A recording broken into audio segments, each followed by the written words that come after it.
Hi, and welcome to the Channel Lounge, the cybersecurity podcast, dodging the vendor sales pitches and delivering genuine insights, news, and predictions. And hopefully we're going to have a lot of fun on the way. My name's Stuart Clark, and I'll be your host. So today, I'm joined by the channel team from Forescout, Ed and Shani. Welcome. Thank you. Thank you. So we were talking about what we should call this podcast. Any ideas? Oh, that's a good question. Our logo is an eyeball. Yeah, this is true. You know, so And we're all about visibility is key to what we do at Forescout. So, yeah, what do you think, Shani? Needs to be something about seeing everything, like visibility, something kind of a play on words, maybe something to do with that. Maybe the unseen something. Come on, give it a stab, Stu. Eyes wide open? Yes. Do you like it? Love it. Right, let's go with that. You just came up with that, didn't you? I did. Right, let's go with that then. So, what do you think then? Welcome to our studio. This is my first podcast. Like it. Yeah. Thanks for the invite. Do you listen to them, either of you? All of them. Yeah, I do listen to podcasts quite a bit. Which one, Shani? Oh God, now you're putting me on the spot. So usually health and kind of well-being ones really that I listen to. Okay, cool. Ed? Business, Yeah. money. Mm. That. Nice. Yeah, probably that. Yeah. I'm a podcast rugby guy. So I listen to them when I drive up to the office from Devon. So literally back to back usually. So yeah, that's my choice. So look, before we get into this, at the end of every podcast, we ask our guests what question would they like to pose for future guests. Yeah. And the first one we recorded, our founding directors, Kip and Dave, just wanted something really straightforward, really. I thought it would be a bit more funny. But just about the journey into cybersecurity, the journey into sales. So I thought before we go in, really, Shani, how do you find yourself here today? So it's interesting, really. I never planned on being in IT. Like when I was at school, I never thought, oh my God, I love network security. That's where I want to end up. I actually did 6-7 years in insurance. And when the office closed, where I live is quite a small town, and there was a distributor, an IT distributor there. Applied just like many other people did and kind of got the job. So I kind of just fell into IT really. And then I loved it as soon as I started. You know, the people were great. Started spending a lot of time with resellers, started spending a lot of time with vendors. And then, ended up at a vendor. So, not looked back really ever since. But It's a great place to be, isn't it? Fell into it, that's for sure. And how about you, Ed? I've kind of got like two funny stories about sales and about this industry. So the first one, my first selling role was cold calling the telephone book to sell polythene, which is basically the flexible plastic packaging on any pallet anywhere. And our USP was that it was more eco-friendly. Basically, it wasn't more eco-friendly. It was just thinner because it was a lesser quality. But that's the story that we were selling, right?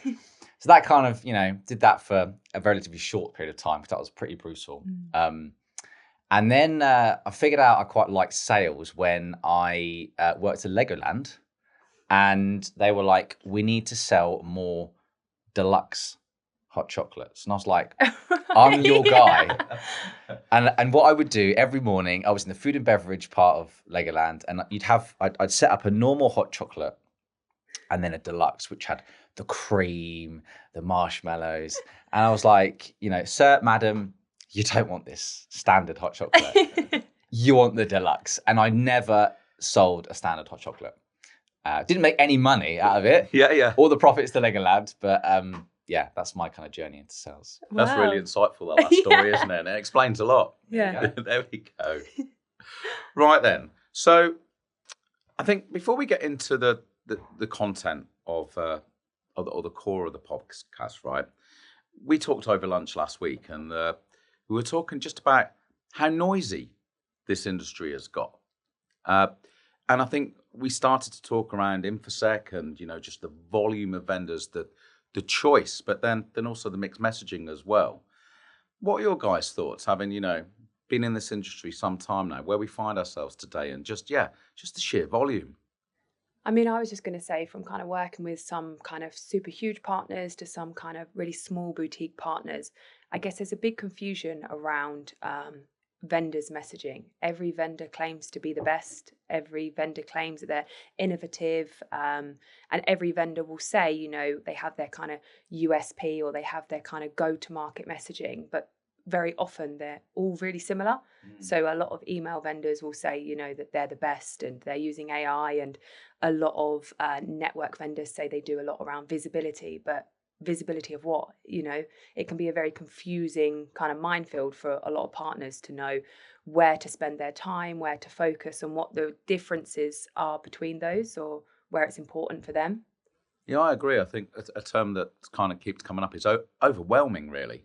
Yeah, I think so. I was at InfoSec this year. One of our marketing execs actually paid to be part of a kind of CISO marketing engagement where effectively, you know, marketing execs were asking CISOs, like, how do you want us to engage with you?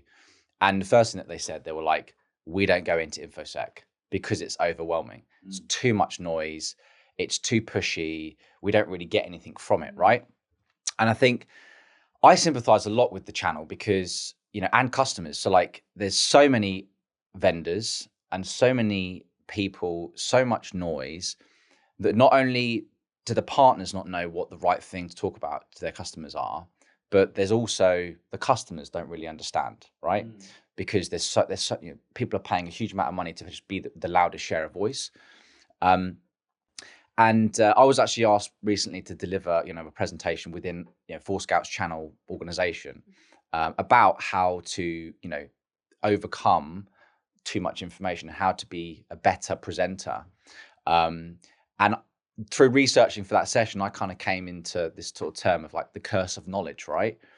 And I learned through that process that well, actually, I'll ask you, how much information, Stu, do you think that you forget immediately after a presentation? I really don't know the answer. I mean, I make a huge amount of notes. I don't think I always go back to them the first thing. Give me a percentage. 75%. Let's say. Statistically, apparently, you'll forget half. 50% immediately. Yeah. The following day, you'll only remember 25%. And then the following week, you'll only remember 10%. Right? So, you know, me and Shani as kind of cams in the field, like we have to think about the amount of information that we give and also manage our expectations. Like people need to only know the things that are important. And I think if we can all, you know, deal with that better, we're ultimately going to have better relationships within the channel. But the good news is that if you tell a bit of a story throughout that information that you give, you're like 22 times more likely to be remembered, more memorable. So yeah, it's a massive problem, I think, in the sector is over stimulation of information. Yeah. And I think as well as vendors, we're so guilty that we just assume that everybody wants to know everything about us. And it's very rare that is often true. And quite often there could be kind of 3 or 4 different vendor presentations that week. I'm sure like you guys get it. Do you know what I mean? Where you've kind of got 3 vendors in the same week, all doing a presentation. It doesn't matter how many notes you've made. If you don't get a chance to reflect or look back, then as you said, that 10% is, not much being retained really. And we've got to take responsibility, really, haven't we? You know, from a vendor perspective, distributor, and then the channel partners as well. You know, we have got to take some responsibility on ourselves in terms of getting the right information to those channel partners and, of course, the end user. So I think the clarity in the message, and like you say, really reducing it back to those key points are so important. And communication is it's like any relationship, right? Like if I'm asking you as my partner to do something and it will benefit you, and I think I've done a good job, if you don't do it, not only, you know, do I get frustrated, you get frustrated because it's time wasted, there's friction. So I think, you know, lowering expectations, making sure it's super clear what everyone's role is, and ultimately what are the punchy bits of information that we need them to do and they need us to do to be able to be successful in that relationship. Oh, yeah, that's brilliant. And look, I think as we move to the next section of the discussion as well, I think it's really important we, you know, even as a podcast, keep that and keep true to it as well. Yeah. So I guess before we start taking a look at Forescout and some of the user cases, etc. I guess put it into real world context to be a good place to start, right? In terms of kind of the innovation that's happening in and around us, the proliferation of devices, etc. So I guess if we look where Forescout sits within the market, is there any real world examples that we can really kind of tie into to make it relatable for both the channel partners and the end users, as we touched on?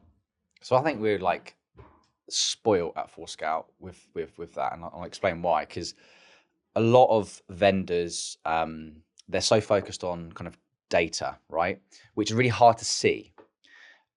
Whereas Forescout's more focused on the physical world and assets. So, the example that I talk about a lot is retail, right? And all of us have to buy food, otherwise we don't make it, right?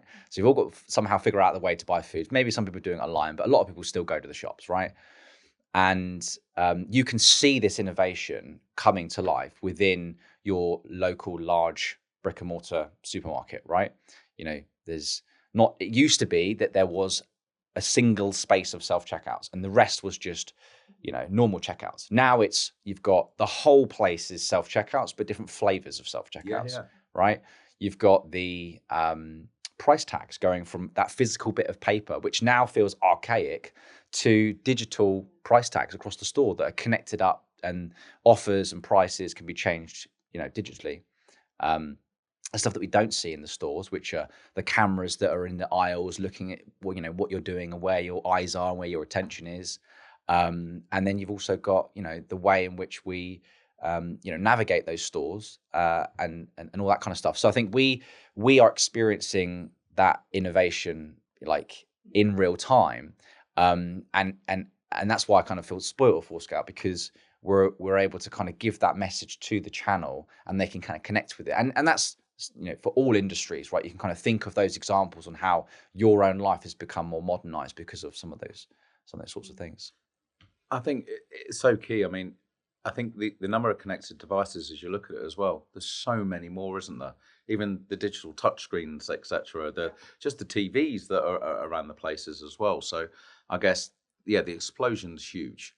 From your perspective, Shani, this explosion of connected devices, is it impacting the conversations that you're having with partners at all, or the conversations they're having with their customers? I'd say definitely more recently that it's definitely impacting conversations. I think there's been many years where a lot of organizations, and this is across, so many different verticals, have started implementing new devices for an operational perspective, but they hadn't really thought about the security of it. So new devices were being rolled out, but really they weren't seeing the overall impact of what that means from a security, a risk, or even a compliance standpoint. So I think when we're talking to partners now, there's definitely more of an awareness I've found in partners, that they realize that the world's becoming more connected, more digital. And that it means there is that compliance, that risk, that security threat around that, specifically around some of those more regulated industries. So we're having a lot of conversations in manufacturing, utilities, finance, has always been heavy, but around how previously a lot of the work they did was pretty archaic as well. But actually now it's become very converged, really kind of digitalized, and it's creating massive conversation booms as to how do they secure it, how do they even understand it, and that's kind of making it a bit easier for Ed and I with some of our partners to try and shed some light as to how we can help them with that. But definitely seen a rise of it as of the last kind of couple of years for sure.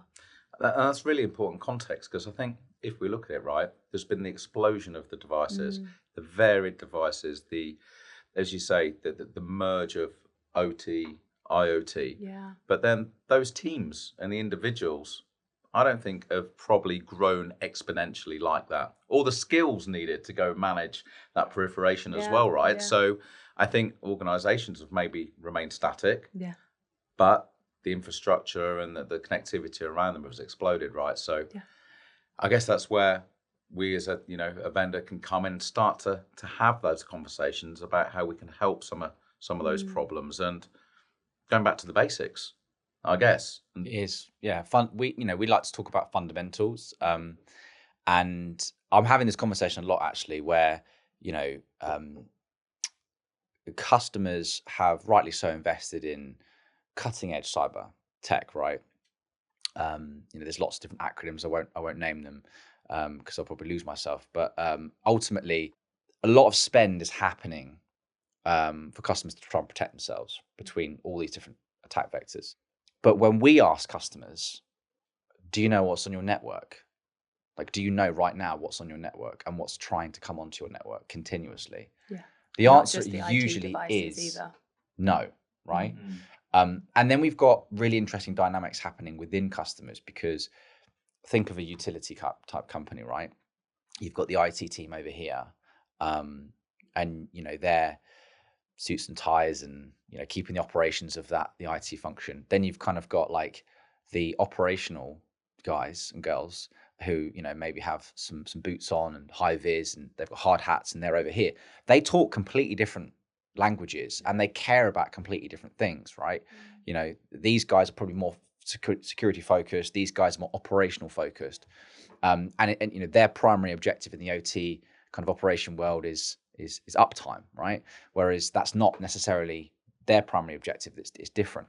So what we're having to do, and we've literally had examples where we as Forescout have had to chair meetings with our customers on the IT side and the operations side and mediate between the two, because they're arguing, right? Because they're a customer for Forescout for the IT, but we want to try and make them a customer for the OT. And it's trying to help them mediate that gap, because that's where there's a lot of friction within customers in this space is, all of these customers use these assets for different things. And also it's probably worth noting that the conversations that we're having with customers are also slightly changing, where cyber is a really still big part of it, right? But it's also about operational resilience, right? And it's an operational disruption can happen without cyber attacks, right? There could be misconfigurations, a poorly managed IT OT converged project, whatever. Downtime happens, and downtime's expensive. And if you're a manufacturer, you can't have downtime, right? So we actually recently won a new logo who was a manufacturer, and the whole piece started from just normal downtime. It wasn't a cyber incident, but they didn't know what was on their OT network. So that fundamentals is really, really important. And I think the channel get that. They get that, like, okay, I'm selling them this firewall and this endpoint product and this over here, but I haven't actually sold them something to see and control all of their assets. Yeah. I think as well, that convergence piece is so important, because by the nature of those OT devices, previously they were segmented, they were locked down, they were air gapped, didn't have software on them, etc. Now we're trying to bring them into the the corporate infrastructure. That's a huge shift change, because we've talked about how we did segment them, but now we're bringing them back in, right? So it's confusing, hugely confusing. Anything else on the fundamentals, do you think that we may have missed out? What should we be doing first? Where are the priorities? I can't think anything initially from my side. Just keep it simple. Focus on what's key. What is the pain points of the customer? Kind of keep the conversation driving that. It's all easy to keep with the bells and whistles and all the fancy stuff, but really just keeping it back to the basics. The only other thing I'd add is there was a interesting documentation when the whole zero trust term sort of started coming out in the market, where Forescout and a whole bunch of our peers were co-authors. We'll probably have to link the description of the document to the notes, but it effectively called out like 8 steps. If you want to go after zero trust, 8 steps you got to do. And what a lot of customers had started with is, without getting technical, is basically starting with an enforcement point, right? Which kind of means let's do something to do something. But it missed those first 3 steps, which is like visibility. Right. Yeah. So, we think about zero trust, never trust, always verify. We should never be trusting an asset and always verifying an asset coming onto the network, irrespective of the asset type, right? So fundamentals. We think about all the legislation that's coming across. So like DORA, NIS2, the CAF, all of the guidance from a regulatory perspective is saying you should probably know what's on your network at a basic level. figure out what it's talking to, figure out if it's risky, and then build a context-driven decision based on that. So that's kind of like those first 3 points of visibility before you go and do something. But what's happened is customers and partners potentially have chosen the easy option, which is, oh, we're already using this, put in your network vendor of choice, and they do a bit of network access control. I just tick that box. But, you know, as we know, the amount of customers that we walk into and partners that tell us of really poorly deployed network access control projects because it doesn't work, right? So, yeah. It's only as good as the data it receives as well. So starting with visibility is that core element of that.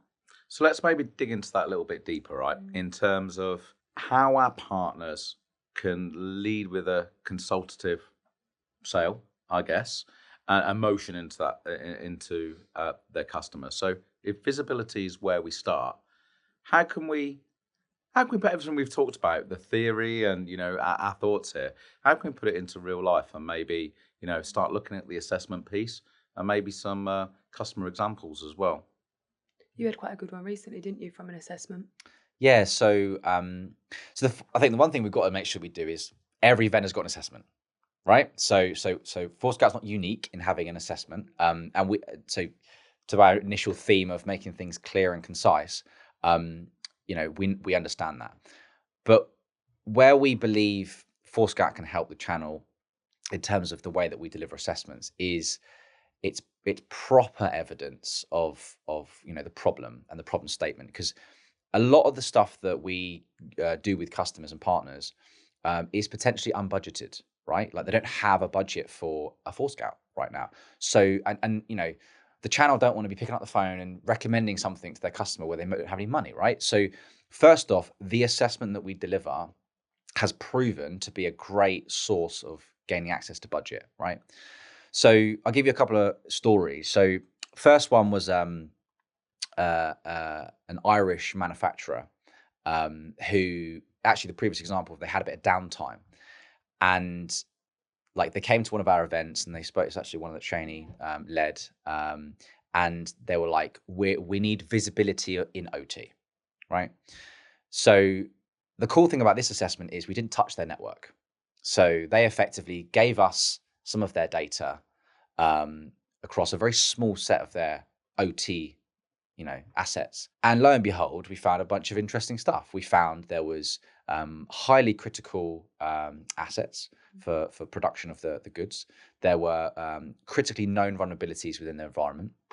There were, the biggest issue I think for them was that they had purview model violations. So for anyone that's in the OT world, there's a purview model, which basically means traffic can't talk from 1 to 2 to 3 to 4 to 5. It should stay segmented, like compartmentalized, right? And we had traffic going from the bottom layer all the way to the top layer, which means that if someone hacked the PC at the top, they've got a direct route into the manufacturing operations. Everything just gets shut down, right? And this was, you know, a free assessment that we did for them. And they then decided to spend, you know, knocking on the door of $500,000 with Forescout over a few years. And that was partner initiated, right? Okay. So, you know, that partner received deal reg discounts and all that good stuff. So, you know, that's a good example on us reacting to what happened and then kind of having the right assessment at the right time. I think the other thing is that sometimes we have to be proactive with assessments. So I don't know if you want to touch on that.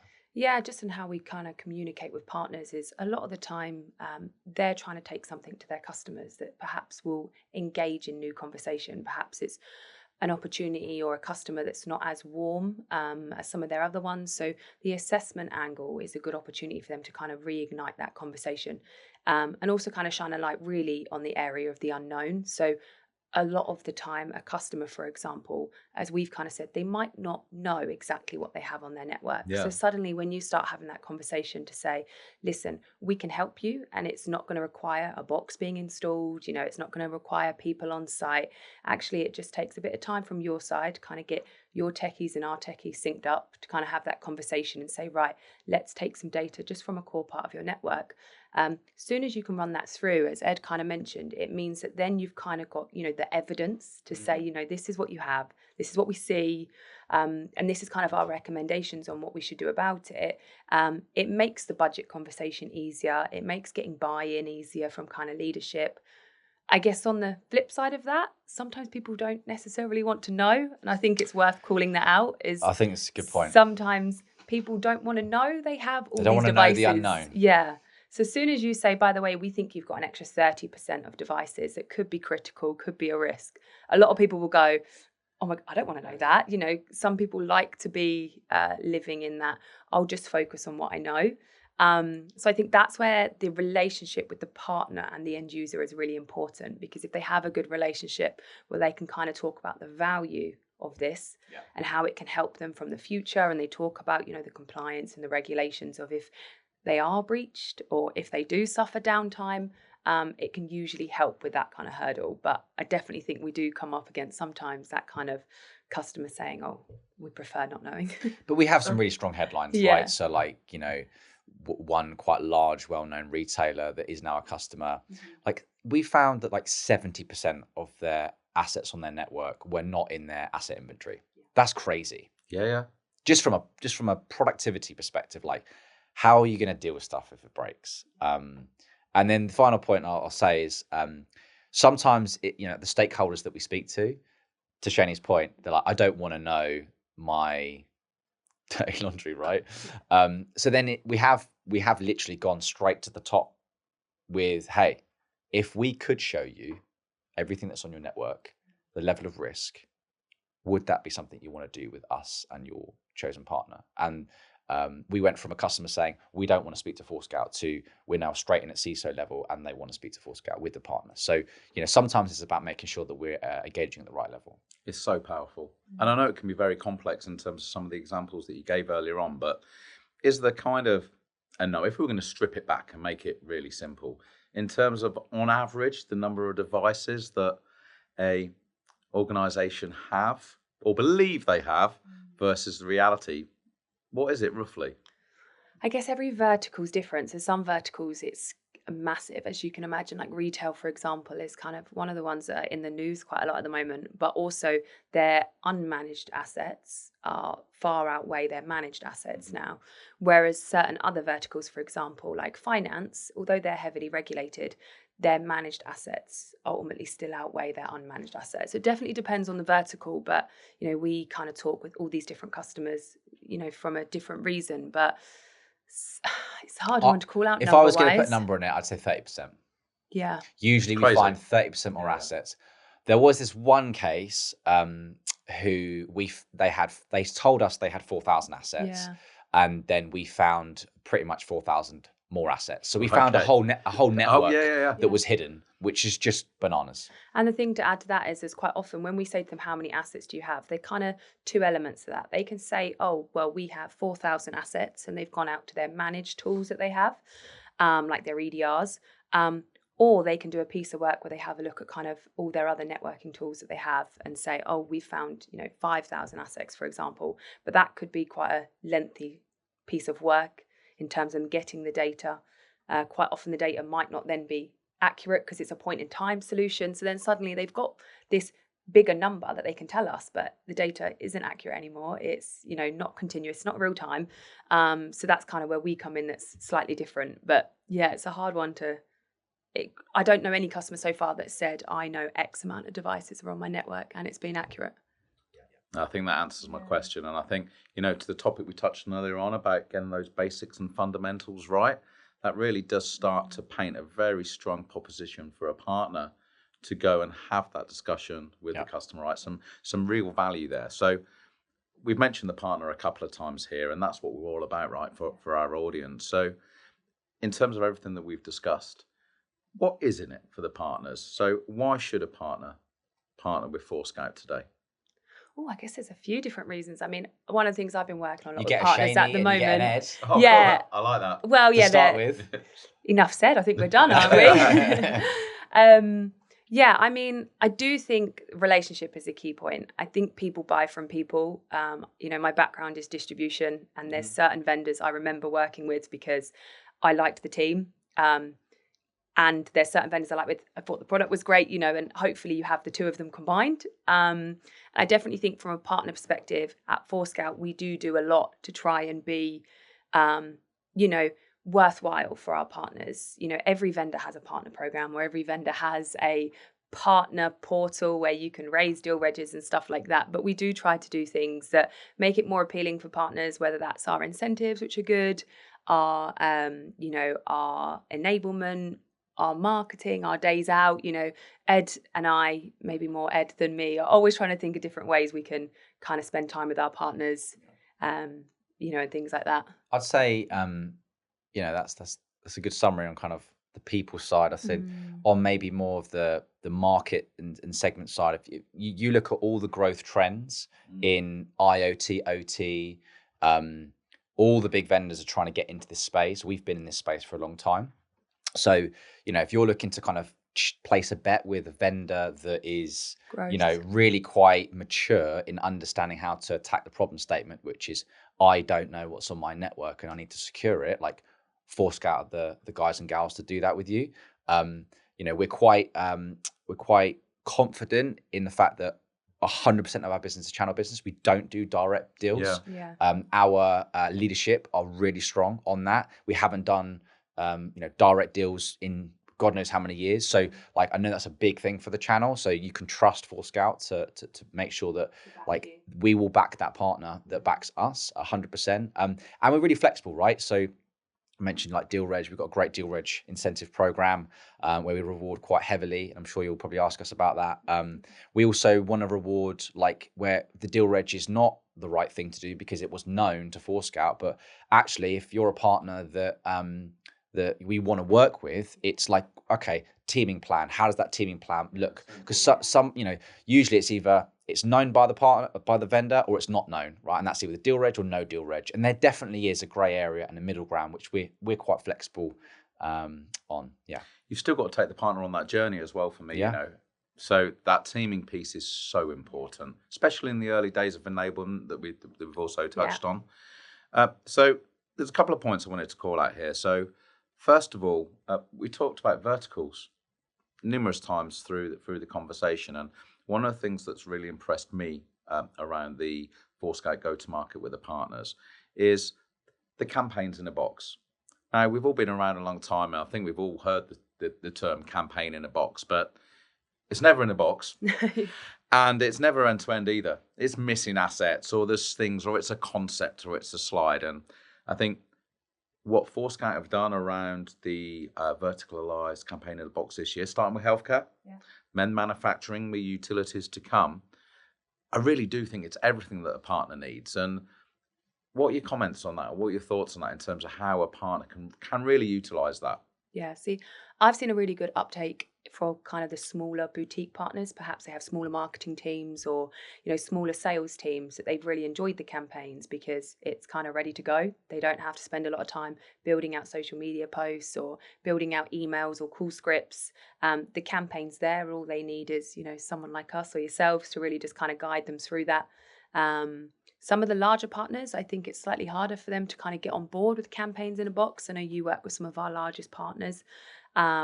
But definitely from a smaller boutique partners, we've seen a really great uptake. And as you said, that verticalized messaging, I think is what's key for that, because it just makes it hit the mark a little bit more with the customers. So it means they can really target who they're sending it to. They can really target their outreach and what they want to do next with it.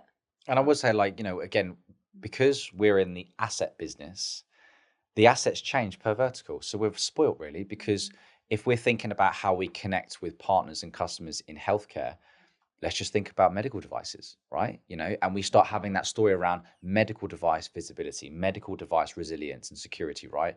Or if it's in manufacturing, it's automation within the manufacturing floor. It's all of the connected, planes there. So again, we're able to quite easily verticalize our story because the assets are quite specific.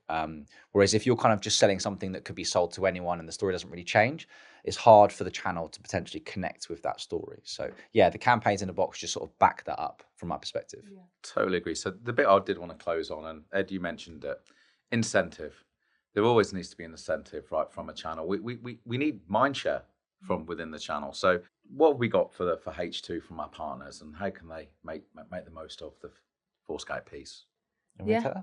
I mean, either one. I was just going to say, I think the incentive is really good. So we have a global standard incentive. It has been extended until the end of the year, which is great. I know the partners so far are loving it.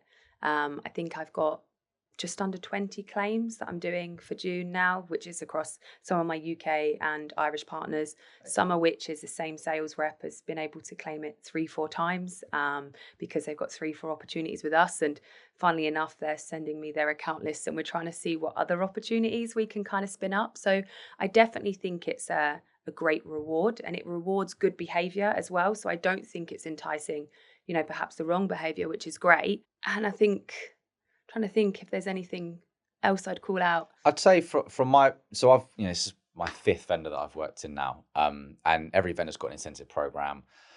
And I think just on the topic of incentives as a CAM have never become harder because there's more legislation, right? There's more rules, there's more guidelines within partners, right? All that kind of stuff. So kind of an incentive that works for the sellers is really, really important. And also not just incentivizing on the things that like the partner or the vendor really care about. All we care about in vendor world is closed business, right? But actually there's a lot that happens before that, right? So it's, making that introductory meeting and having that first conversation. We want to reward that effort, right? So we will reward purely on just the deal reg being approved, right? And then we want to also reward if we get to that assessment space. So we'll reward you again at the assessment level. And then the big exciting, reward comes when you do close the deal. But if all you ever did was opened 20 doors for Forescout, you will make a serious amount of cash. You make money. It's the behaviour, isn't it? Yeah. That fundamental behaviour change within the partner. Yeah. And that kind of flicks back to some of the stuff we said earlier. We really want partners to help us drive, to proof of values. We really like POVs because of that earlier kind of statement that being able to help a customer know what they didn't know, it makes it a much easier conversation to claiming budget, to working with the right stakeholders, to ultimately taking it to the close. So I think that's why our incentives, we break it down into 3 so that we can reward at each point of it. So that's brilliant. Really look, for me, it's an exciting time for any partner, right, to get involved with Forescout. As we start to come towards a close, I think it's really important that we take note of what we talked about earlier on in terms of the noise, the confusion, and the communication. So let's try and wrap it up. Yeah. If we were going to go and highlight the key takeaways from today, from what we've just discussed, Shani, what would yours be first? What should the partner take note of? So what should the partner take note of? I would just say of really homing in on the customer pain points, challenges, but ultimately trying to focus on, firstly, that visibility. So making sure they know where they're at. To be memorable as well, I think, whenever they're talking to vendors, partners, customers, whoever that is, I think being memorable is important because, as we said, very little information is retained from any conversation that we hold or any kind of presentation that we hold. And I think they're my 2 takeaways, probably. I think call to action. Love a call to action. Loves a call to action. If you're a partner listening to this right now, do you really know your customers and the assets that they have? So have you got a retail customer? Have you got a manufacturing customer? Do you know how many sites they have? What their operations look like? Once you start learning that, and there's no excuse now because you've got Gen AI coming out of our whatever, to be easily able to learn about our customers. And then have you had a conversation about visibility, right? Like simple as Mr. Mrs. Customer, like, do you know what's on your network? Yeah. Do you have a way to understand what's on your network? And it's usually a really interesting conversation to be having because a lot of partners want the gold, the silver bullet. They want that one question to ask or whatever. I think generally from our perspective is if you start at that high level is I've learned about your business and I really want to help you understand where that big gap is. And that first question of how do you know what's on your network is a great space to start. I agree. So relatable, isn't it? As we talked about earlier on in terms 100%. Of our shopping experiences. Yeah. Completely agree. So as we finally close, just here, right? Like we ask our previous guests, a couple of questions really. So first of all, what guest, is there anyone from the industry that you'd like to be in this room with you? Like you are today, sorry. Question. Yeah, who'd you like to see Obviously, I'd in your pick seat? Ed every time. But I think Ed's been great. if So I have you. couldn't pick, yeah, thanks for that. If I couldn't have Ed, who would be my next person? This is a really difficult question, actually. I'll jump in. You jump in. I would love to meet someone from the founding team of Wiz so that I could understand how they did what they did in terms of going from, nothing to 32 billion acquisition from Google. I think that would be quite an interesting conversation to have. Massively. Not that they would tell me because it's probably trade secrets, right? Yeah. And Shani, any more thoughts? I'm going to let Ed finish on that one. Right, okay.